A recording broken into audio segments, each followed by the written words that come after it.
Welcome to learning मित्रम। आज हम class 9th की ज्योग्राफी की एनसीईआरटी के बुक का एक्सरसाइज 4 जलवायु की थ्योरी को डिस्कस करेंगे। अगर आप हमारे चैनल पर नए हैं तो हमारे चैनल को लाइक करें, सब्सक्राइब करें और साथ ही बेल आइकन दबाकर नोटिफिकेशन ऑन कर लें ताकि नेक्स्ट वीडियो का नोटिफिकेशन आपको आसानी से मिल सके। तो चलिए अब हम इसे शुरू करते हैं। जैसा कि यहाँ पे दिया गया है कि जलवायु क्या होता है। पिछले 2 अध्यायों में आप हमारे देश की स्थलकृति अपवाह के बारे में पढ़ चुके हैं। हमने पिछले 2 अध्यायों में अपनी देश के बारे में, भारत देश के बारे में और नदियों के बारे में पढ़ा था। किसी क्षेत्र के प्राकृतिक पर्यावरण को समझने के लिए आवश्यक 3 मूल तत्वों में से तत्व ये हैं कि इस अध्याय में आप तीसरे तत्व अर्थात हमारे देश की वायुमंडलीय अवस्था के बारे में पढ़ेंगे। हमने 2 अध्यायों को पढ़ लिया है जिसमें हमने नदी के बारे में जाना और हमारे देश के बारे में, और इस तीसरे खंड में हम अपने वायुमंडलीय अवस्था के बारे में जानेंगे कि वायुमंडल जो है वो मतलब किस तरीके का है भारत में। तो वायुमंडल तो हम जानते हैं, हमारे चारों तरफ के आवरण को ही हम लोग क्या बोलते हैं, वायुमंडल बोलते हैं। और हम जैसे कि यहाँ पे आपको जलवायु के बारे में बताया जाएगा कि किस महीने में जो है कौन सी ऋतु होती है और मतलब कौन सा महीना गर्म होता है और कौन सा महीना ठंडा होता है और किस समय यह शुरू होता है। यहाँ दिया गया है कि हम गर्म के महीने में हम दिसंबर महीने में ऊनी वस्त्र क्यों पहनते हैं और मई के महीने में गर्म एवं असुविधाजनक क्यों होता है, या जून एवं जुलाई में वर्षा क्यों होती है। इन सभी प्रश्नों के उत्तर आप भारत की जलवायु का अध्ययन करके जान सकते हैं। बहुत सारे बच्चों के मन में यह प्रश्न आता है कि जनवरी में ही मतलब ऐसे क्यों ठंड रहती है दिसंबर से लेकर जनवरी तक, या फिर जो है जून और जुलाई में ही वर्षा क्यों होती है और बाकी अन्य महीनों में ही गर्मी क्यों आती है। मतलब ऐसा क्यों नहीं है कि दिसंबर में जो है वो गर्मी पड़े और मतलब क्या कहते हैं आपको अप्रैल से लेकर मई तक में जो है ठंड पड़े। तो ऐसा मतलब किस लिए नहीं होता है, हम इसके बारे में इस चैप्टर में हम जानेंगे। एक विशाल क्षेत्र में लंबे समय अवधि 30 वर्ष से अधिक में मौसम की अवस्थाओं तथा विविधताओं का कुल योग ही जलवायु है। मतलब 30 वर्ष में जो मौसम के बारे में बताया जाता है, जिस तरीके का कंडीशन होता है वातावरण में, उसी को क्या कहा गया है, मौसम कहा गया है, जो एक लंबे समय तक चलता है। मौसम एक विशेष समय में एक ही क्षेत्र के जलवायु मंडल की अवस्था को बताता है। मौसम तथा जलवायु के तत्व जैसे कि तापमान, वायुमंडलीय, पवन, दाब और आर्द्रता, वर्षण एक ही होते हैं। मतलब मौसम में बहुत सारी चीज़ें होती हैं। वायुमंडलीय तापमान होता है, दाब होता है, पवन यानी कि वायु, और आर्द्रता होता है, मोशन यानी कि नमी, मॉइस्चराइजेशन जिसको हम लोग बोलते हैं, और वर्षा भी।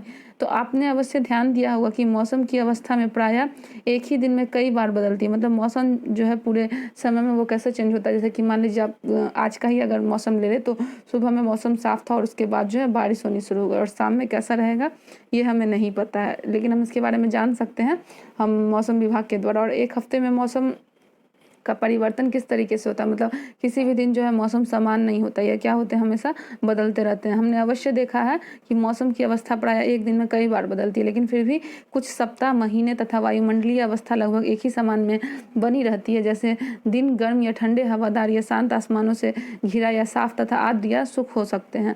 महीनों के औसत वायुमंडलीय अवस्था के आधार पर वर्ष को हम लोग ग्रीष्म, शीत या वर्षा ऋतु में विभाजित करते हैं। मतलब अगर हम देखते हैं मौसम की बात करें तो हर दिन तो यह बदलता है, सप्ताह में भी बदलता है और महीनों में भी, और वर्ष भर में भी यह क्या होता है, अलग अलग जैसा होता है। कभी दिन तो कभी ठंडा तो कभी गर्म होता है। आसमान बादलों से सुबह में घिरा रहता है और रात को भी हम लोग देखते हैं कि कभी कभी रात में हमें भी दिखता है कि हमें जब तारे नहीं दिखते आसमान में तो हम यह अनुमान लगाते हैं कि अभी जो है मतलब बारिश जैसा सीजन है, या फिर आकाश में जो है वो बादल लगे हुए हैं। तो इसी आधार पर क्या किया गया है, महीनों में जो मौसम बदलते रहते हैं उसी के आधार पर वायुमंडलीय अवस्था को वर्ष में ग्रीष्म, शीत और वर्षा ऋतु में विभाजित कर दिया गया है। विश्व को अनेक जलवायु प्रदेशों में बांटा गया है। क्या आप जानते हैं कि भारत की जलवायु कैसी है तथा ऐसा क्यों है? भारत की जलवायु जो है आपको अगर बता दिया जाए तो पूरे विश्व में बहुत ही ज़्यादा अलग होती है। यहाँ पे हर मौसम मतलब की सुविधा हमें मिलती है। मतलब जैसा भारत में मौसम होता है वैसा बाकी अन्य जगहों पर नहीं होता है। हमारे यहाँ जो है 5 तरीके के मतलब जलवायु परिवर्तन होते रहते हैं। कभी हमें ठंड का अनुभव होता है, गर्मी का अनुभव होता है, बरसात और एक पतझड़ सीजन भी होता है। इस अध्याय में हम सब डिटेल में पढ़ेंगे। जैसे कि यहाँ पे लिखा गया है कि मानसून शब्द की उत्पत्ति जो है वो अरबी शब्द के मौसम से हुई है, जिसका शाब्दिक अर्थ क्या होता है, मौसम। तो मौसम किसका व्युत्पत्ति किस शब्द से हुई है, अरबी शब्द मानसून से हुई है, जिसको मौसमी भी बोलते हैं। मौसमी मानसून का अर्थ एक वर्ष के दौरान वायु की दिशा में ऋतु के अनुसार परिवर्तन है। मानसून का अर्थ क्या होता है कि पूरे एक साल में जो हवाएं दिशाएं बदलती हैं उनके अनुसार जो परिवर्तन होते हैं तो उसे हम क्या कहते हैं, उसे हम मौसम कहते हैं। भारत की जलवायु को मानसूनी जलवायु कहा जाता है। ऐसा इसलिए क्योंकि एशिया में इस प्रकार की जलवायु मुख्यतः दक्षिण तथा दक्षिण पूर्व में पाई जाती है। सामान्य प्रतिरूपों में लगभग एक रूपता होते हुए भी देश की जलवायु अवस्था में स्पष्ट पारदर्शिकता विभिन्नता। आइए हम दो महत्वपूर्ण तत्व तापमान एवं वर्षण को लेकर देखते हैं कि एक स्थान से दूसरे स्थान पर तथा एक मौसम से दूसरे मौसम में इसमें किस प्रकार की भिन्नता दिखाई दे। जैसे कि यहाँ पे कहा जा रहा है कि मान लीजिए अभी अगर हम वर्षा के बारे में बात करते हैं तो वर्षा हर जगह जो है वो अलग अलग रूपों में बरसती है। जैसे कि हमारे यहाँ जो है वर्षा का जितना भी आर्द्रता होगा वो कम होगा, और नेपाल या फिर अन्य पहाड़ी क्षेत्रों में जो वर्षा होती है वो 200 सेंटीमीटर से ज़्यादा होती है। राजस्थान में जो है वर्षा 100 सेंटीमीटर से भी कम होती है। तो चलिए एक एक करके इसे हम समझते हैं कि गर्मियों में राजस्थान में मरुस्थल में कुछ अधिक तापमान का अनुभव करते हैं। हमारे यहाँ जो है 30 या फिर 40 डिग्री बहुत ज़्यादा हो जाता है, लेकिन राजस्थान में 50 डिग्री पहुँच जाता है, जबकि जम्मू कश्मीर में यह 20 डिग्री, क्योंकि जम्मू कश्मीर किस तरीके का इलाका है, ठंड वाला। सर्दी की रात में जम्मू कश्मीर में दास तापमान जो है -45 तक हो जाता है, और जबकि तिरुवनंतपुरम में यह 22 डिग्री से हो सकता है। मतलब हम देखते हैं कि भारत में ही अलग अलग जगहों पर जो है तापमान जो है वो पूर्ण रूप से अलग अलग होता है। जैसे कि ठंड में जो है जम्मू कश्मीर में ज़्यादा ठंड पड़ती है, बाकी अन्य जगहों पर जो है जम्मू कश्मीर से ठंड पड़ती है। वहीं राजस्थान में ज़्यादा गर्मी पड़ती है तो जम्मू कश्मीर में जो है कम गर्मी पड़ती है। क्या आप जानते हैं कि कुछ क्षेत्रों में रात एवं दिन में तापमान बहुत अधिक अंतर होता है। थार मरुस्थल में दिन का तापमान 50 डिग्री होता है और रात में यह जो है गिरकर 15 डिग्री से तक पहुंच जाता है। ऐसा क्यों होता है? क्योंकि जो रेत होती है वो जितनी जल्दी धूप के माध्यम से गर्म होती है उतनी ही जल्दी जो है हवा के माध्यम से ठंडी हो जाती है। इसी कारण जो है हमें दिन में गर्मी का ज़्यादा अनुभव होता है और रात में जो है ठंड का अनुभव होता है। दूसरी ओर केरल या अंडमान निकोबार में दिन और रात का तापमान लगभग समान ही रहता है। उसके बाद चलिए आप वर्षण की ओर ध्यान देते हैं, यानी कि वर्षा वर्षण के रूप में एक ही प्रकार में ही नहीं बल्कि इसकी मात्रा एवं जलवायु के अनुसार वितरण में भी भिन्नता होती है। हिमालय के वर्षण अधिकतर हिम के रूप में होते हैं तथा देश के शेष भाग में यह वर्षा के रूप में होते हैं। हम जानते हैं कि वर्षा का निर्माण कैसे होता है, तो बड़े बड़े पर्वतों पर जो बर्फ होते हैं वो पिघल कर जो है नदियों के रूप में बहते हैं, और नदी का जो पानी गर्म होकर आकाश में जाता है वही वापस से धरती पर बरसता है।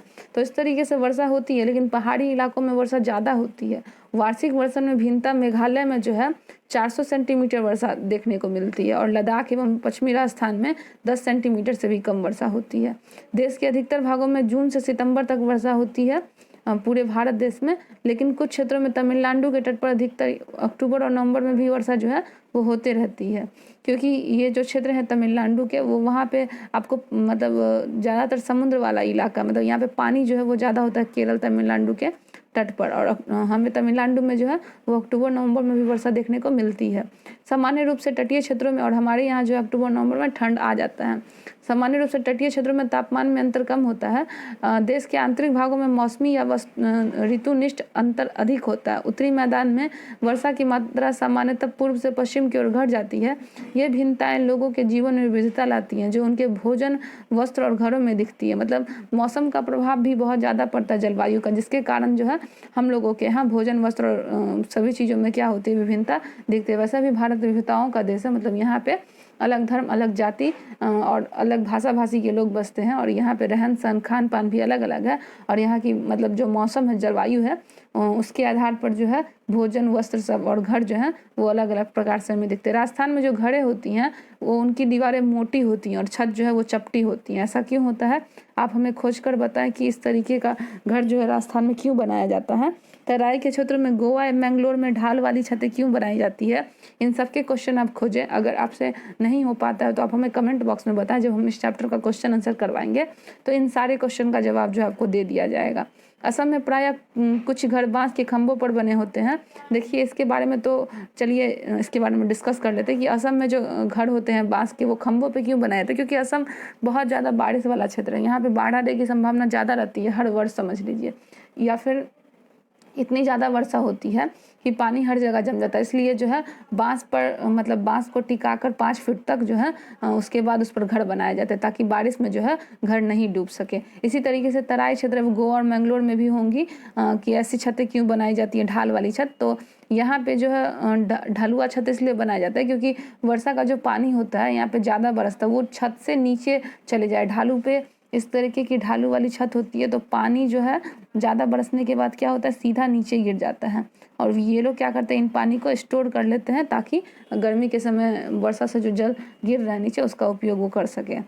हमारे आसपास में भी हम ऐसी ढालू वाली छत देखते हैं, लेकिन बहुत कम, लेकिन तराई और मंगलोर क्षेत्रों में जो है ये छतें ज़्यादा बनाई जाती हैं। वायवीय नियंत्रण क्या होता है? किसी भी क्षेत्र में जलवायु को नियंत्रित करने वाले 6 प्रमुख कारण हैं। एक है अक्षांश, तुंगता, ऊंचाई, वायु दाब, पवन तंत्र, समुद्र से दूरी, महासागरीय धाराएं तथा ऊंचा उच्च लक्षण। पृथ्वी की गोलाई के कारण इसे प्राप्त और सौर ऊर्जा की मात्रा अक्षांशों के अनुसार कुछ अलग अलग होती हैं। इसके परिणाम स्वरूप तापमान विस्तृत वृत्त से ध्रुवों की ओर सामान्य घटता है। जब कोई व्यक्ति पृथ्वी की सतह से ऊंचाई की ओर जाता है तो वायुमंडल की संघनता कम होती है तथा तापमान जो है वो घट जाता है। इसलिए पहाड़ियाँ गर्मी के मौसम में भी ठंडी होती है। यहाँ क्या कहा जा रहा है कि पृथ्वी की गोलाई के कारण जो है यहाँ पे सौर ऊर्जा की मात्रा अक्षांशों के अनुसार अलग अलग होती है, उनकी मतलब बनावट के आधार पर और ऊंचाई के आधार पर। क्योंकि पृथ्वी से जो भी सतह ऊंची होती है वहाँ पे वायुमंडल की संघनता कम होती है और ऑक्सीजन की भी कमी होती है। पहाड़ी क्षेत्रों पे अगर आप बहुत ज़्यादा ऊंचे पहाड़ी क्षेत्रों पर जाएंगे तो वहाँ पे जो है आपको ऑक्सीजन की भी कमी होगी और यहाँ पे जो है ऊपर जाकर तापमान जो है वो घट जाता है।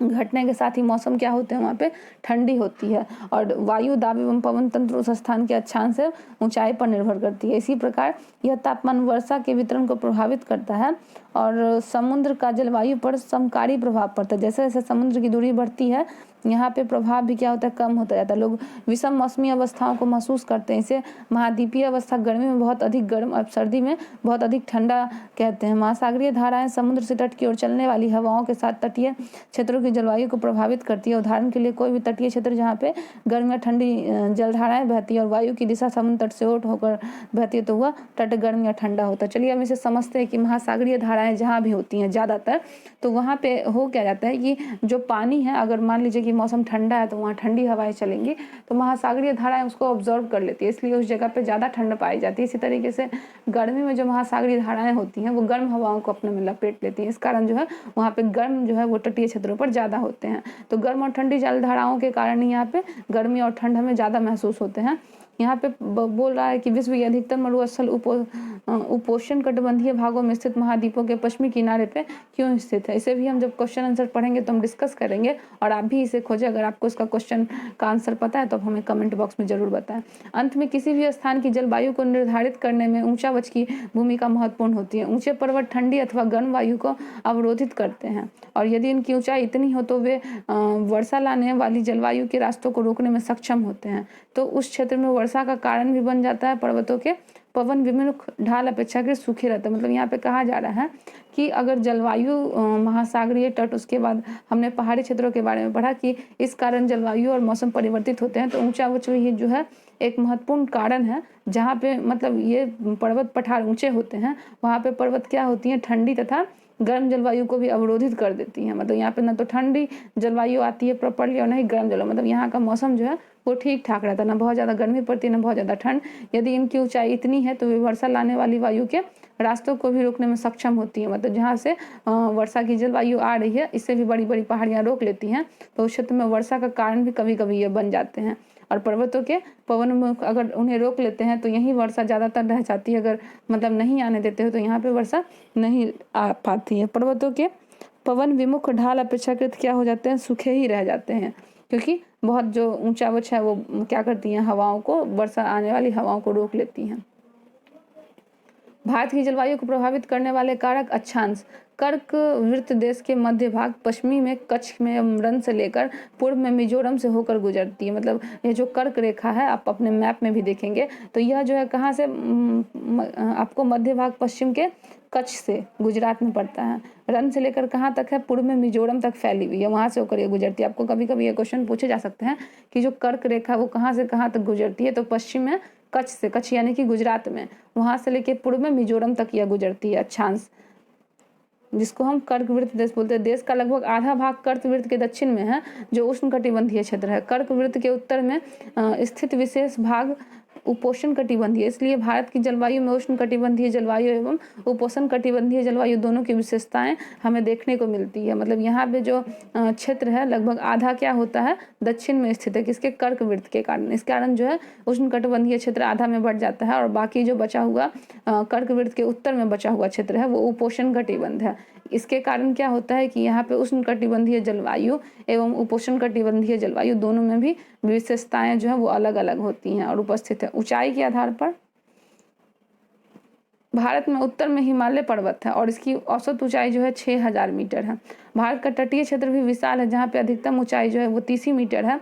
हिमालय मध्य एशिया से आने वाली ठंडी हवाएं जो है भारतीय उपमहाद्वीप में प्रवेश करने से यह रोक लेता है। जो बड़ी बड़ी पर्वत और इमारत पहाड़े हैं, उसके कारण, इन्हीं पर्वतों के कारण इस क्षेत्र में मध्य एशिया की तुलना में ठंड जो है वो कम पड़ती है, क्योंकि ये जो पर्वत है हिमालय पर्वत, वो 6000 मीटर के कारण जो है यहाँ पे हवाएं रोक लेती हैं ठंडी, इस कारण यहाँ पे ठंड जो है वो कम पड़ता है। वायु, दाब एवं पवन। भारत के जलवायु तथा संबंधित मौसमी अवस्थाएं निम्नलिखित हैं। वायुमंडलीय अवस्थाओं से संचालित होती हैं। वायु दाब एवं धरातलीय पर्वत, ऊपरी वायु परिसंचरण तथा पश्चिमी चक्रवाती विक्षोभ एवं उष्णकटिबंधीय चक्रवात। इन सबको हम डिटेल में अध्ययन करते हैं कि ये सब क्या है, कि वायु दाब एवं धरातलीय पवन, ऊपरी वायु परिसंचरण एवं पश्चिमी चक्रवाती विक्षोभ एवं उष्णकटिबंधीय चक्रवात, जो मतलब संबंधित है आपको आंधी तूफान हवाओं से। भारत उत्तरी पूर्वी व्यापारिक पवनों वाले क्षेत्र में स्थित है। ये पवनें उत्तरी गोलार्ध के उपयोग में कटिबंधीय उच्च दाब पट्टियों से उत्पन्न होती है। ये दक्षिण की ओर बहती हैं। केरी आलिस बल के कारण दाहिने और विक्षेपित होकर विषुवतीय निम्न वाले दाब क्षेत्रों की ओर बढ़ती है। सामान्यतः इन पवनों में नमी की मात्रा बहुत होती है, क्योंकि ये स्थलीय भागों पर उत्पन्न होती हैं, बहती हैं, इसलिए इन पवनों के द्वारा वर्षा कम या नहीं होती है। इस प्रकार भारत को शुष्क क्षेत्र होना चाहिए, लेकिन ऐसा नहीं। आइए देखते, मतलब भारत में बहुत सारे ऐसे क्षेत्र हैं जहाँ पे वो ज़्यादा मतलब गर्म इलाके, जैसे कि राजस्थान हो गया और उससे संबंधित जो अगल बगल के क्षेत्र हो गए, वो सारे जो है मतलब गर्मी वाले इलाके। ऐसा क्यों होता है? क्योंकि धरातल मतलब भूमि से जो पवनें उठती हैं वो अक्सर क्या होती हैं, गर्मी होती हैं, इसीलिए यहाँ पर का जो इलाका होता है गर्म हवाओं के कारण बहुत ज़्यादा गर्म होता है। ऐसा क्यों नहीं होना चाहिए, इसके बारे में हम चलिए जानते हैं। केरी आलिस बल, ये क्या होता है कि पृथ्वी के घूर्णन करने के कारण उत्पन्न आभासी बल को केरियालिस बल कहते हैं। जो पृथ्वी घूमती है और उससे जो बल उत्पन्न होता है, तो इसको हम क्या कहते हैं, पृथ्वी के घूमने के कारण जो बल उत्पन्न हुआ उसको आभासी बल, जिसका नाम है कोरियालिस बल। इस बल के कारण पवनें उत्तरी गोलार्ध में दाहिने ओर तथा दक्षिणी गोलार्ध में बाईं ओर विक्षेपित होती है। मतलब ये पवनें क्या होती हैं, उत्तरी गोलार्ध में दाहिनी ओर और दक्षिणी गोलार्ध में कब आती हैं, विक्षेपित होकर चली जाती है बाईं ओर। इसे फेरल का नियम भी कहते हैं। मतलब यहाँ पे जो क्या कहते हैं, कोरियोलिस बल है, ये बलें क्या करती हैं, तो पवनें यानी कि हवाएं उत्तरी गोलार्ध में दाहिनी ओर बहती हैं और दक्षिणी गोलार्ध में क्या करती हैं, ये बाईं ओर बहती हैं। और इसको किस नाम से जाना जाता है, इसको फेरल नाम से भी जाना जाता है। भारत की वायु दाब एवं पवन तंत्र अद्वितीय है। शीत ऋतु में हिमालय के उत्तर में उच्च दाब होता है। इस क्षेत्र में ठंडी शुष्क हवाएं दक्षिण में निम्न दाब वाले महासागरीय क्षेत्रों के ऊपर बहती हैं। ग्रीष्म ऋतु में आंतरिक एशिया एवं उत्तरी पूर्व भारत के ऊपरी निम्न दाब का क्षेत्र उत्पन्न हो जाता है। इसके कारण गर्मी के दिनों में वायु की दिशा पूरी तरह से परिवर्तित हो जाती है। वायु दक्षिण में स्थित हिंद महासागर के उच्च दाब वाले क्षेत्र से दक्षिण पूर्वी दिशा में बहते हुए विषुवत वृत्त को पार कर दाहिनी ओर मुड़ते हुए भारतीय उपमहाद्वीप पर स्थित निम्न दाब की ओर बहने लगती है। इसी दक्षिण पश्चिम मानसून पवनों के नाम से जानते हैं। ये पवनें कोशन महासागरों के ऊपर से बहती हैं, नमी ग्रहण करती हैं तथा भारत की मुख्य भूमि पर वर्षा करती है। इस प्रदेश में ऊपरी वायु परिसंचरण पश्चिमी प्रवाह के प्रभाव में देखा जा सकता है। इस प्रवाह का एक मुख्य घटक है जेट धारा। तो चलिए पहले हम इसे समझते हैं कि हमने जाना कोरियोलिस बल के बारे में, उसके बाद जो है भारत की जो वायु दाब होती है और पवन तंत्र, ये क्या है, अद्वितीय है। यहाँ पे शीत ऋतु में जो हिमालय पर्वत होता है, वहाँ पे उत्तर में क्या होता है, उच्च दाब होता है और इस क्षेत्र में जो ठंडी हवाएं होती हैं, ठंडी शुष्क हवाएं, उसके कारण निम्न दाब वाले महासागरीय क्षेत्रों की ये ऊपर से होकर बह जाती है। जहाँ पे बहुत सारे समुद्र होते हैं, वहाँ पे हिमालय से आने वाली हवाएं जो हैं ऊपर की ओर से बहती हैं और ग्रीष्म ऋतु में यही हवाएं क्या होती हैं, एशिया एवं उत्तरी पूर्व में ऊपर निम्न दाब का क्षेत्र उत्पन्न हो जाता है और इसके कारण जो है गर्मी के दिनों में वायु की दिशा पूरी तरीके से परिवर्तित हो जाती है, मतलब बदल जाती है। या वायु दक्षिण स्थिति में हिंद महासागर के ऊंचे दाब वाले क्षेत्रों में दक्षिण पूर्वी दिशा में बहते हुए कहाँ चली जाती है, विषुवत को पार करके दाहिने ओर मुड़ जाती है और यही भारतीय उपमहाद्वीप में स्थित निम्न दाब की ओर बहने लगती हैं। इसके कारण ही यहाँ पे जो है वर्षा होती है, दक्षिण पश्चिमी मानसून पवनों के नाम से जानी जाती है। यही पवनें जो है उसके बाद कोशन महासागरों के ऊपर बहती हैं और नमी के कारण जो ग्रहण करती है, मतलब जो पानी होता है और सूर्य के प्रकाश के द्वारा वो पानी गर्म हो जाता है, उससे जो भाप बनकर बादल में जाता है और वही मतलब बादलों में जाने के बाद जो भाप है वही पानी के रूप में जो धरती पर बरसता है। जिसे हम वर्षा बोलते हैं। और इसमें जेठ धाराएँ क्या होती हैं कि जेठ धाराएँ लगभग 27 से 30 डिग्री तक अक्षांशों के बीच स्थित होती हैं, इसलिए उन्हें उपोष्ण कटिबंध पश्चिमी जेठ धाराएँ कहते हैं। भारत में ये जेठ धाराएँ ग्रीष्म ऋतु से छोड़कर पूरे वर्ष के हिमालय में दक्षिण में प्रभावित हो जाती हैं। और इस प्रकार पश्चिमी प्रवाह के द्वारा देश के उत्तर पश्चिम भाग में पश्चिमी चक्रवाती विक्षोभ आते हैं। गर्मियों में सूर्य की आभासी गति के साथ ही उपोष्ण कटिबंध पश्चिमी जेठ द्वारा हिमालय के उत्तर में चली जाती है। एक पूर्वी जेठ धारा जिसमें उपोष्णीय कटिबंधीय पूर्वी जेठ धारा कहते हैं, गर्मी के महीनों में प्रायद्वीप भारत में लगभग 14 डिग्री उत्तरी अक्षांश में प्रभावित होती है। चलिए इन जेठ धाराओं को हम समझते हैं। यह एक संकरी पट्टी के रूप में क्षोभ मंडल में होती हैं। अत्यधिक ऊंचाई 1200 से मीटर से अधिक होती है। ये पश्चिमी हवाएं होती हैं जिन्हें जेठ धारा बोलते हैं। इनकी गति 110 किलोमीटर प्रति घंटा होती है और सर्दी में जो है ये 184 किलोमीटर प्रति घंटा हो जाती है, मतलब बढ़ जाती है। बहुत सी अलग अलग जेठ धाराओं को पहचाना गया है, उनमें से स्थिर जो है अक्षांशीय एवं उपोष्ण कटिबंधीय जेठ धाराएं हैं। हमने जाना कि जेठ धारा कहाँ प्रभावित होती है, तो ये दक्षिण में प्रभावित होती है। और इसे क्या होता है कि पश्चिमी प्रवाह के द्वारा देश के उत्तर एवं उत्तर पश्चिमी भाग में पश्चिमी चक्रवाती विक्षोभ आता है, मतलब यहाँ पे चक्रवाती हवाएं आती हैं जो घूमते रहती हैं जेठ धाराओं के रूप में। यहाँ पे गर्मियों में सूर्य की आभासी गति के साथ ही यह उपोष्ण कटिबंधीय पश्चिमी जेठ धारा हिमालय के उत्तर में चली जाती हैं। और यह पूर्वी जेठ धारा जिसे उपोष्ण कटिबंधीय पूर्वी जेठ कहा जाता है, गर्मी के महीनों में यह कहाँ चली जाती है, प्रायद्वीप भारत के ऊपर लगभग 14 डिग्री अक्षांश में यह प्रभावित होते रहती हैं।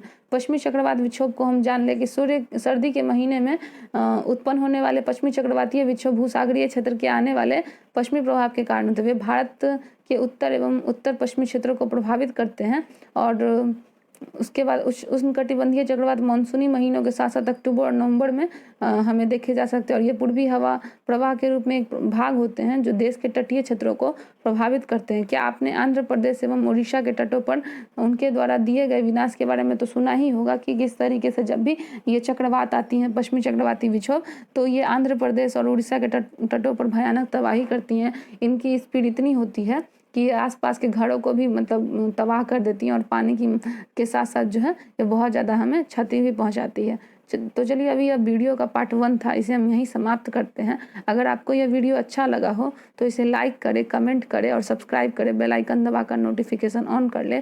साथ ही इसे अपने दोस्तों में अधिक से अधिक शेयर करें। मिलते हैं पार्ट 2 के नेक्स्ट वीडियो में। Thank you.